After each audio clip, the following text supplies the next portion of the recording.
우리는 매일 무엇인가 쫓기듯 살아갑니다. 해야 할 일은 산더미 같고 가야 할 길은 막막합니다. 그리고 밤이 되면 하루를 겨우 버틴 나에게 고생했다 말해주기도 전에 또 내일이 걱정됩니다. 문득 이런 생각이 듭니다. 이대로 괜찮은 걸까? 나는 지금 잘 살고 있는 걸까? 왜 이렇게 불안한 걸까? 출근길 지하철 안에서도 불안은 늘 함께입니다. 조금 늦게 출발한 것 같아 괜히 마음이 조급해집니다. 휴대폰을 열면 남들 소식이 가득합니다. 나 빼고 다 잘 살고 있네. 그런 생각이 들기도 합니다. 친구는 이직에 성공하고 후배는 벌써 결혼을 합니다. SNS 속 세상은 늘 나보다 앞서 있습니다. 거기서 뒤처진 나를 보며 나는 또 불안해집니다. 내가 잘못 살고 있는 걸까? 무언가 더 해야 하는 걸까? 사실 나는 이미 충분히 애쓰고 있는데도 왜 자꾸만 부족하게 느껴지고 왜 늘 마음이 불안한 걸까요? 쇼펜하우어는 말합니다. 인간은 늘 결핍을 느낀다고 갖고 싶은 걸 가지지 못해 고통받고 갖고 나면 금세 지루해지는 아이러니 속에서 삽니다. 그는 인간의 삶을 끝없는 욕망의 사슬이라 불렀습니다. 그렇다면 우리가 느끼는 이 불안은 욕망에서 비롯된 자연스러운 감정일까요? 예를 들어봅시다. 대학생 민수는 졸업을 앞두고 있습니다. 주변 친구들은 하나둘 취업 소식을 전해옵니다. 그런데 민수는 아직 서류 한 장 붙지 못했습니다. 자신이 무능력하게 느껴지고 시간이 초조하게 흐릅니다. 매일 아침 민수는 이런 생각으로 하루를 시작합니다. 내 인생은 망한 걸까? 나는 도대체 어디로 가는 걸까? 이 불안은 어디서 온 걸까요? 결국 민수를 괴롭히는 건 취업 자체가 아니라 그 뒤에 숨은 불확실성입니다. 내가 원하는 삶을 살 수 있을까? 남들만큼 잘 해낼 수 있을까? 그 물음들이 불안을 키워나갑니다. 또 다른 예도 있습니다. 아이를 키우는 지연 씨는 요즘 들어붙죠? 마음이 무겁습니다. 아이의 성장, 학원 일정, 모든 걸 스스로 감당하고 있지만 어느 날 거울을 보다가 문득 자신이 낯설게 느껴졌습니다. 나는 누구였지? 나는 지금 괜찮은가? 늘 아이를 먼저 챙기느라 자신을 돌아볼 틈이 없었습니다. 지연 씨의 불안은 자신을 잃어버렸다는 감각에서 옵니다. 나는 지금 내 삶을 살고 있는가? 그 질문이 마음 깊숙이 떠오릅니다. 쇼펜하우어는 이런 인간의 고뇌에 대해 말했습니다. 우리는 존재 자체에 대해 불안을 느낄 수밖에 없다고. 그 말은 우리 모두가 안고 있는 이 정체 모를 불안이 결코 이상한 것이 아니라는 뜻입니다. 어쩌면 당연한 감정인지도 모릅니다. 하지만 그렇다고 그 불안을 계속 껴안고 살 순 없습니다. 우리는 물어야 합니다. 어떻게 해야 덜 불안할 수 있을까? 어떻게 해야 지금 이 순간을 조금 더 편히 살아갈 수 있을까? 그 답을 찾기 위해 이 영상이 시작되었습니다. 지금부터 우리는 쇼펜하우어의 말과 함께 불안을 이해하고 그것과 작별하는 길을 걸어볼 것입니다. 천천히, 그리고 차분하게. 불안은 어느 날 갑자기 우리를 덮쳐오는 것이 아닙니다. 아주 사소한 순간에서 조용히 시작되곤 합니다. 계단을 오르다 문득 누군가의 시선을 느낄 때, 회의실 문을 열기 전 숨을 한 번 깊이 들이마실 때, 카톡 답장이 늦게 오면, 혼자 상상 속에 빠질 때, 그렇게 불안은 우리 안에서 자랍니다. 쇼펜하우어는 말합니다. 인간의 본성은 결핍이다. 우리는 늘 무언가가 부족하다고 느낍니다. 지금보다 조금 더 예뻐야 하고, 지금보다 조금 더 벌어야 하고, 지금보다 조금 더 인정받고, 사랑받아야 한다고 믿습니다. 이런 마음은 곧 욕망으로 이어집니다.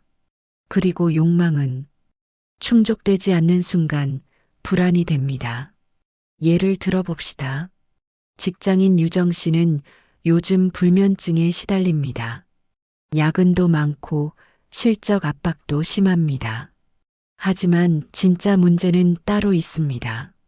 그녀는 회사에서 자신이 인정받지 못한다고 느낍니다.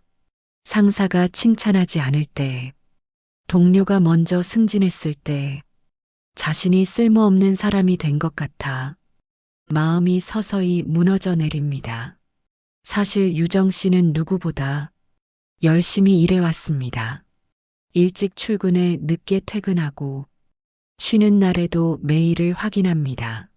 그런데도 계속 마음속에서 나는 부족해라는 소리가 들립니다.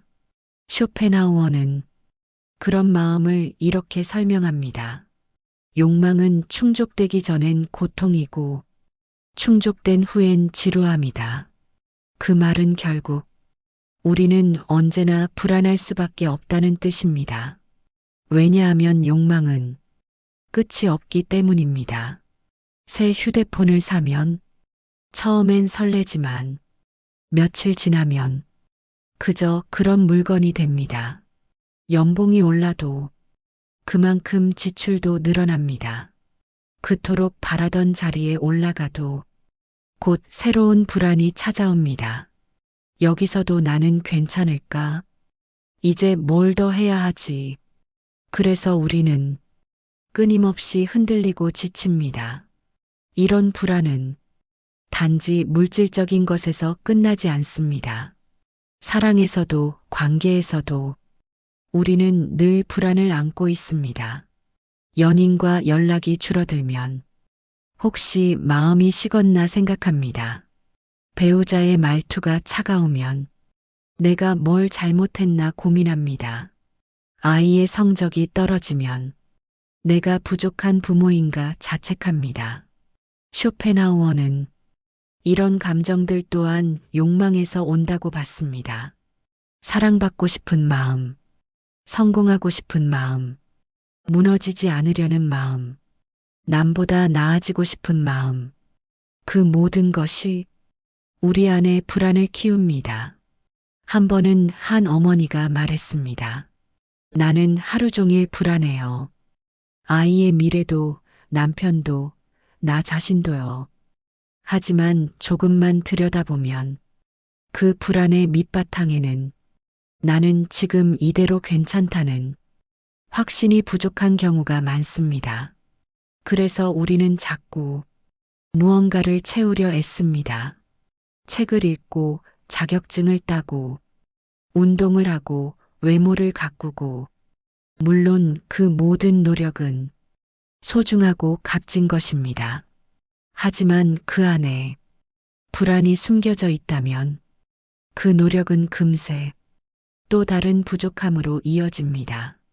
쇼펜하우어는 말했습니다. 삶은 나아지지 않는다. 다만 방식이 바뀔 뿐이다. 이 말은 체념이 아닙니다. 오히려 아주 냉철한 통찰입니다. 우리가 나아지기 위해 무언가를 계속 채워도 마음속 허기는 사라지지 않는다는 걸 의미합니다. 진짜 중요한 건 그 허기의 정체를 아는 것입니다. 나는 왜 이렇게 초조한가? 나는 왜 자꾸 불안해지는가? 그 질문에 정직하게 답할 수 있어야 합니다. 혹시 나는 사랑받기 위해 노력 중인가요? 혹시 나는 누구보다 성공하기 위해 애쓰고 있나요? 혹시 나는 스스로를 증명하려 싸우고 있진 않나요? 그렇다면 그 마음이 바로 불안의 씨앗입니다. 우리가 진짜로 해야 할 일은 그 씨앗을 뽑아내는 일입니다. 그 첫걸음은 자신의 불안을 알아차리는 것입니다. 그리고 그 불안이 나쁜 것이 아님을 받아들이는 것입니다. 불안은 우리의 나약함이 아닙니다. 오히려 살아있다는 가장 솔직한 증거일지도 모릅니다. 우리는 늘 누군가를 향해 기대를 품고 살아갑니다. 회사에선 상사의 인정, 가정에선 가족의 공감, 연인에겐 배려를, 친구에겐 이해를 바랍니다. 그런데 그 기대는 종종 실망으로 돌아옵니다.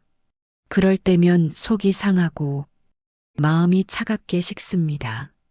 왜 저 사람은 이렇게 몰라줄까? 나는 언제쯤 인정받을까? 하지만 그 실망의 뿌리는 상대가 아니라 나 자신에게 있습니다. 쇼펜하우어는 말했습니다. 기대는 고통의 씨앗이다. 그 말은 차갑지만 깊은 진실을 담고 있습니다. 우리가 고통을 느낄 때 그 시작엔 늘 기대가 있습니다. 기대는 삶을 무겁게 만듭니다. 그리고 그 무게는 스스로 지운 것입니다. 예를 들어봅시다. 신입사원인 준호는 성실합니다. 정시에 출근하고 눈치껏 야근도 합니다.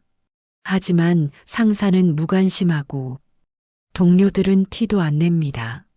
준호는 마음속으로 말합니다. 이 정도 했으면 인정 좀 해줘야지. 그 말 속엔 조용한 기대가 숨어 있습니다. 하지만 현실은 항상 기대만큼 따라오지 않습니다. 그래서 준호는 점점 불안과 실망 속에 빠집니다. 이럴 때 쇼펜하우어는 세상은 너의 기준과 다르다고 말합니다. 세상은 내 마음처럼 움직이지 않고 사람들은 내 바람대로 반응하지 않습니다. 이 당연한 사실을 받아들이는 순간 우리는 마음을 덜 다치게 됩니다. 기대를 내려놓는 것은 모든 걸 포기하라는 뜻이 아닙니다. 오히려 지금 이 순간을 있는 그대로 받아들이는 연습입니다. 기대가 없을수록 삶은 가벼워집니다. 같은 상황이어도 덜 상처받고 덜 흔들립니다. 또 하나의 예를 들어봅시다. 엄마인 수진 씨는 아이에게 늘 최선을 다합니다. 영양 가득한 도시락을 싸고 숙제도 함께 봐줍니다. 하지만 아이는 고맙다는 말 없이 투정만 부립니다. 그때 수진 씨는 속상해집니다. 나는 이렇게 애쓰는데 여기에도 기대가 있습니다. 내가 잘하면 아이도 알아줄 거야. 하지만 아이는 엄마의 노력을 곧 당연하게 여깁니다. 그걸 받아들이기 전까지 수진 씨는 계속 외로울 수밖에 없습니다. 쇼펜하우어는 말합니다. 세상은 너를 위해 존재하지 않는다. 조금 쓸쓸하게 들리지만 사실 이 말은 큰 위로가 되기도 합니다. 왜냐하면 우리가 실망하는 이유는 늘 내가 세상의 중심이라고 느끼기 때문입니다. 하지만 그 기대를 거두고 나면 삶은 조금씩 가벼워집니다. 버스가 늦게 와도 원래 그런 거지 하고 웃을 수 있고 친구가 연락을 미뤄도 바쁜가 보네 하고 넘길 수 있습니다. 그 순간부터 마음은 덜 상처받고 덜 흔들립니다. 기대 없는 마음은 세상을 탓하지 않습니다. 그리고 그 마음은 지금 이대로도 괜찮다고 말합니다. 예상대로 일이 풀리지 않아도 조바심 내지 않습니다. 사람들이 몰라줘도 자신을 의심하지 않습니다. 그것이 바로 기대 내려놓기의 힘입니다. 물론 처음부터는 어렵습니다.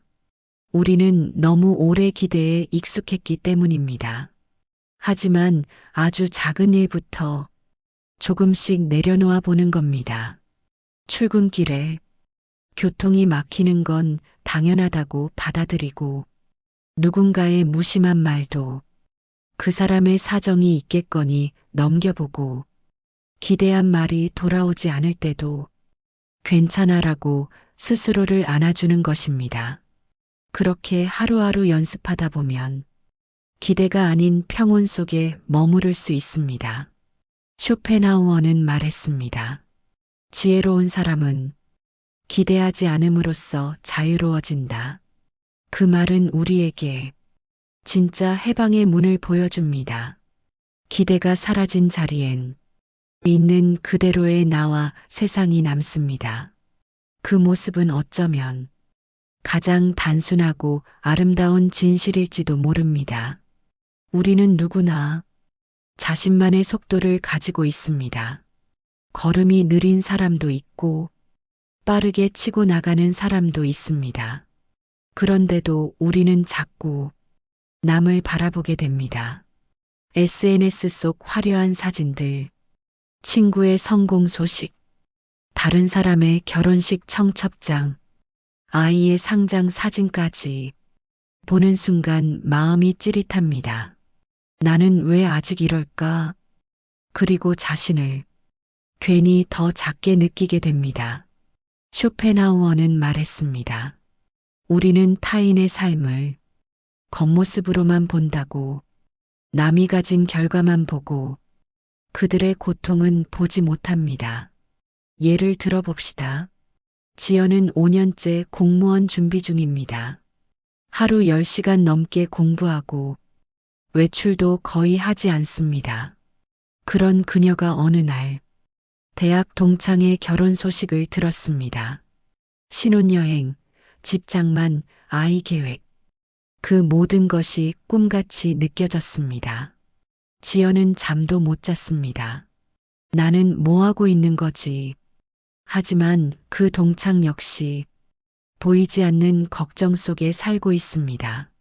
결혼 생활의 어려움, 경제적인 부담, 그녀는 남들이 부러워할 만큼 행복하지 않을 수도 있습니다. 쇼펜하우어는 말합니다.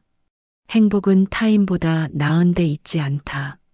진짜 행복은 남보다 잘난 내가 아니라 있는 그대로의 나로 살 수 있을 때 찾아옵니다.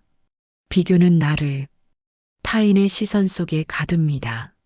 그리고 그 순간부터 나는 나로 살 수 없습니다. 직장인 성우는 또래보다 연봉이 낮습니다. SNS를 보면 해외여행 사진, 명품 가방, 고급 레스토랑 모두 나와는 다른 세상처럼 보입니다. 그럴수록 마음은 초조해지고 자존감은 줄어듭니다. 나는 왜 이 모양일까? 난 정말 능력이 없는 걸까? 하지만 그는 모릅니다. 그 친구가 카드값에 허덕이는 걸, 그들이 번 돈보다 잃은 시간과 건강을. 쇼펜하우어는 말합니다. 비교는 불행을 낳는다고. 그 말은 너무 정확해서 우리를 멈춰 세웁니다. 남과 나를 비교하면 내 인생은 늘 부족하게 느껴집니다. 그러니 이제는 이 질문을 해보아야 합니다. 나는 누구의 기준으로 살고 있나? 그 비교는 나를 성장시키는가? 아니면 무너뜨리는가? 한 번은 이런 말을 들었습니다. 비교는 시기를 낳고 시기는 자기를 갉아먹는다. 우리가 비교로 느끼는 감정은 대부분 열등감이나 자책입니다. 그 감정은 행동을 낳지 못합니다. 오히려 우리를 멈추게 하고 자신을 의심하게 만듭니다. 그러니 비교의 기준을 바깥에서 안으로 돌려야 합니다. 나는 어제보다 조금 더 나아졌는가? 나는 오늘 나를 돌보았는가? 그 기준만이 진짜 나의 성장을 보여줍니다. 한 아이가 말했습니다. 나는 남보다 느려요. 그래도 나만의 리듬이 있어요. 그 말에 울컥했습니다. 어쩌면 우리는 그 말을 스스로에게 더 자주 해줘야 할지도 모릅니다. 쇼펜하우어는 말합니다. 자기 삶을 사랑하는 자는 남을 부러워하지 않는다. 그 말은 자족의 힘을 우리에게 일깨워 줍니다. 자족은 아무것도 바꾸지 않아도 지금 이대로의 나를 괜찮다고 여기는 마음입니다. 물론 쉬운 일은 아닙니다. 우리는 너무 많은 기준 속에 삽니다. 좋은 직장, 넓은 집, 성공적인 커리어, 행복한 가족. 하지만 그것은 남이 만든 기준일 뿐입니다. 그 기준을 따르기 위해 우리는 얼마나 많이 다쳤을까요? 이제는 이렇게 말해봅시다. 남은 남이고 나는 나다. 나는 내 자리에서 충분히 잘 살아내고 있다. 그 믿음이 우리를 비교의 굴레에서 자유롭게 해줄 것입니다. 우리의 마음은 무언가로 가득 차 있습니다. 미련, 자책, 욕심, 두려움, 자존심, 그것들이 우리 마음을 꽉 채우고 있습니다. 그래서 새로운 것이 들어올 틈이 없습니다. 행복도, 평온도, 사랑도 그 빈자리가 있어야 찾아올 수 있습니다. 쇼펜하우어는 말했습니다. 삶을 가볍게 만드는 유일한 길은 집착을 줄이는 것이다. 무언가를 내려놓는다는 건 잃는 것이 아니라 되찾는 것입니다. 진짜 나를 되찾는 일입니다. 예를 하나 들어봅시다. 은지는 늘 바쁩니다.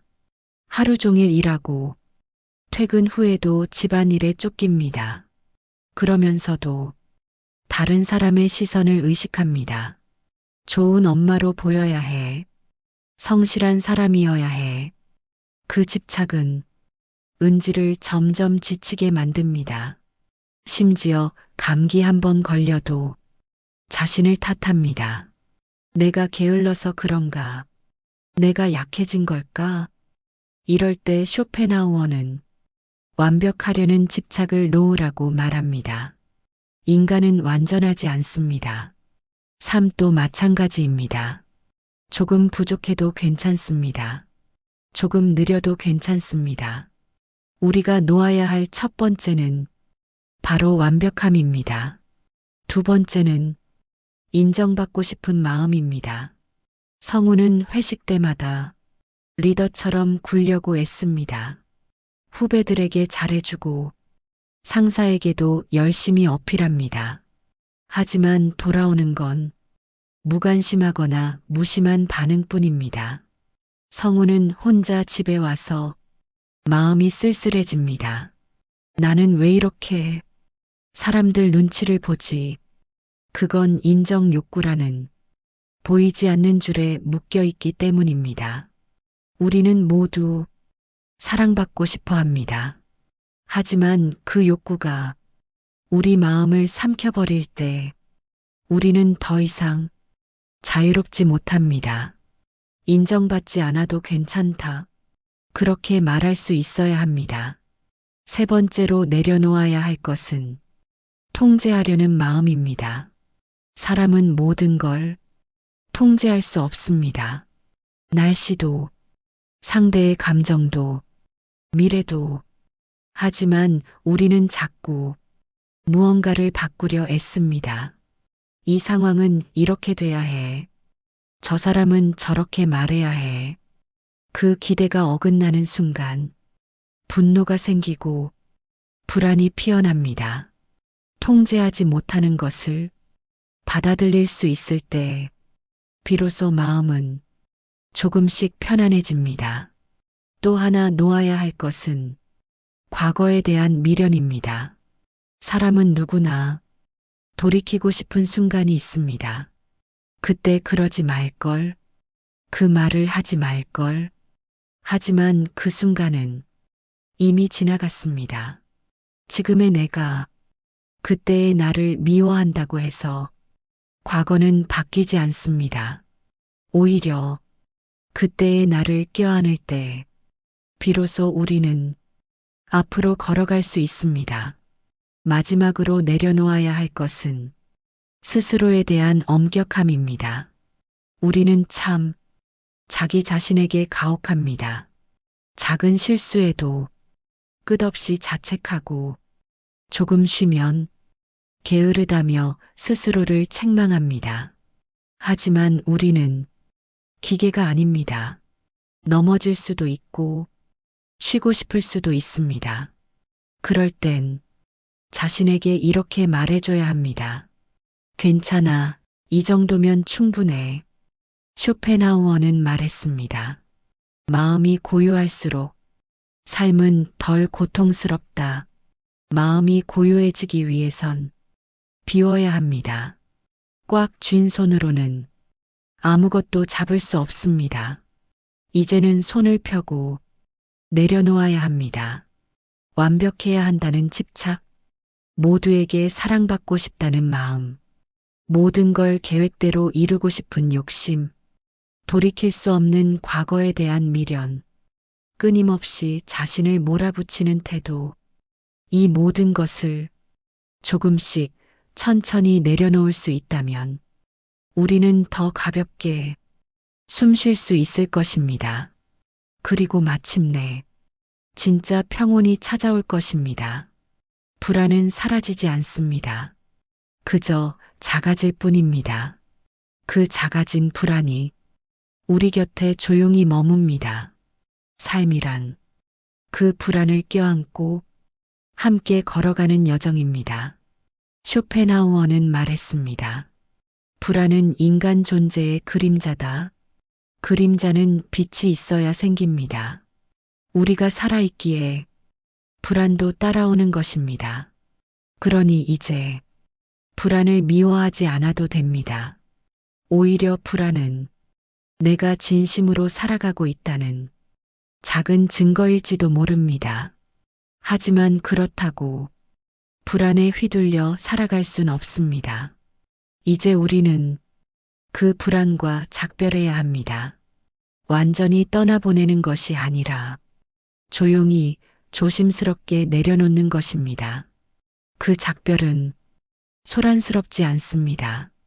조용한 결심 하나면 충분합니다. 이제는 나를 더 괴롭히지 않겠다. 그 결심으로부터 진짜 변화가 시작됩니다. 예를 들어봅시다. 영우는 늘 미래가 걱정입니다. 직장을 옮겨도, 결혼을 해도, 아이를 낳아도 마음은 늘 불안합니다. 내가 잘하고 있는 걸까? 하지만 어느 날 퇴근길 카페에서 혼자 앉아 이런 생각이 들었습니다.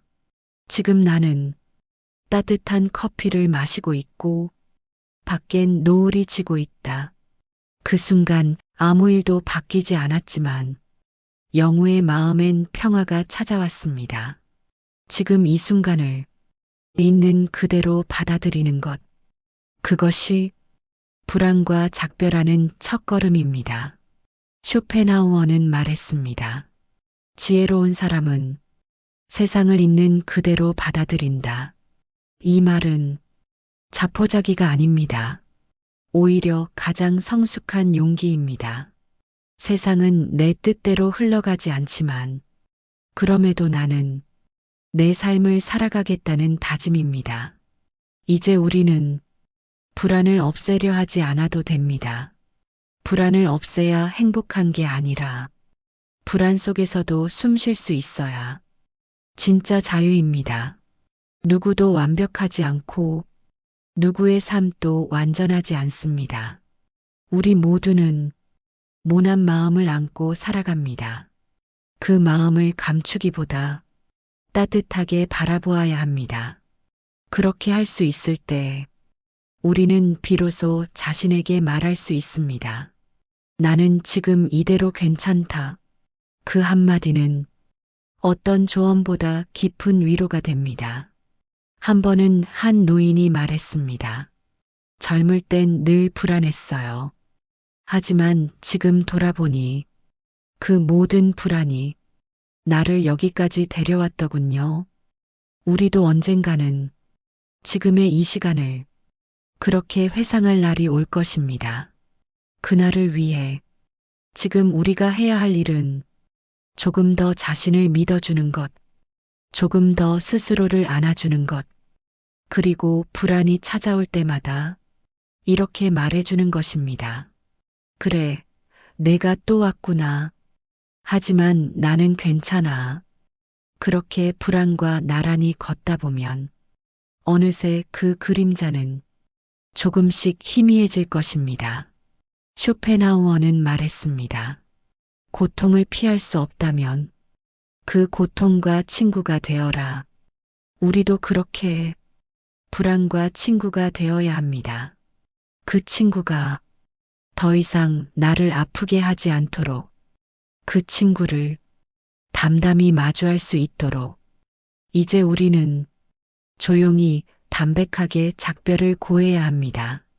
나를 불안하게 했던 것들아, 이제는 가도 좋다. 나는 충분히 애썼고, 이제는 나 자신을 믿을 때다. 그 말이 우리 삶의 마침표가 아닌 쉼표가 되어줄 것입니다.